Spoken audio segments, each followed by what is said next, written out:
Samichak, les fables du moineau. De sa puanteur, nos parents nous parlent encore. La hyène. De sa puissance, nos parents nous parlent toujours. Le lion. De sa force brute, nos parents nous parlent parfois. Le buffle.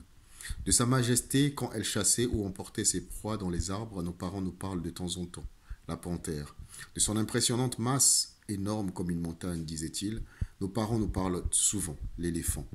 De sa taille, de son long cou et de son élégance, nos parents nous parlent parfois. La girafe.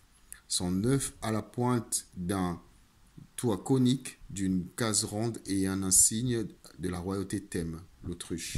Sur la puissance de ses mâchoires et de sa queue, sur sa férocité, j'ai entendu les histoires, le crocodile. De ces animaux, certains chasseurs avaient conservé des traces, des plumes, des défenses, une peau, des os, des dents, une tête.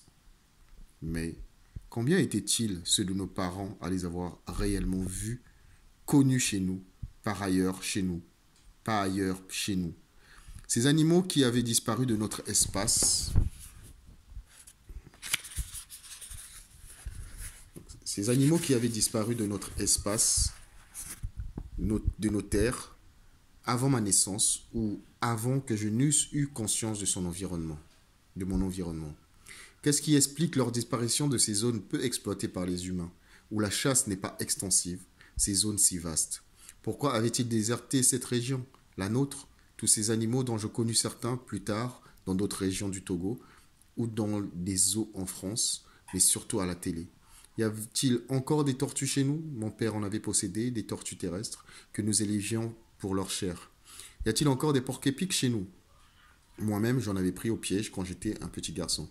Y a-t-il encore des pangolins chez nous? Cet animal qui, avec sa longue, attrape des termites et des fourmis, qu'il emprisonne ainsi sous ses écailles.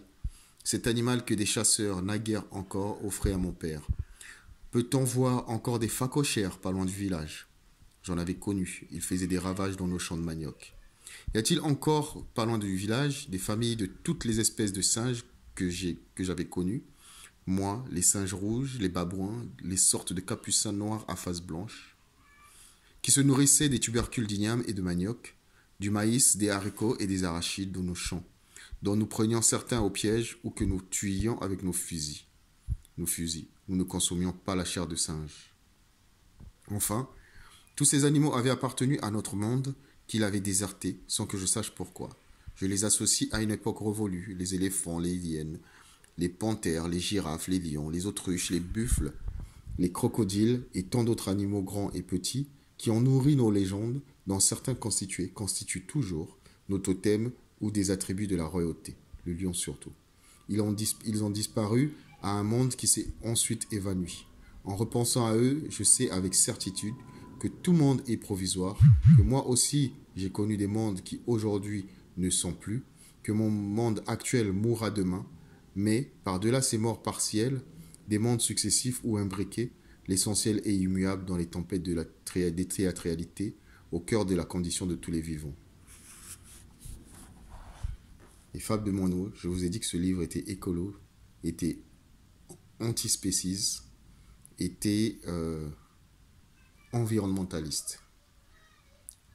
Des très belles, une très belle écriture déjà, une très belle écriture, apaisée, apaisante, très belle narration, puis une originalité folle dans comment on raconte son enfance, comment on raconte son environnement, comment on laisse les animaux se raconter entre eux, comment on met un petit garçon raconter son passé et son environnement, et comment on fait une ode à la nature, une ode à l'environnement.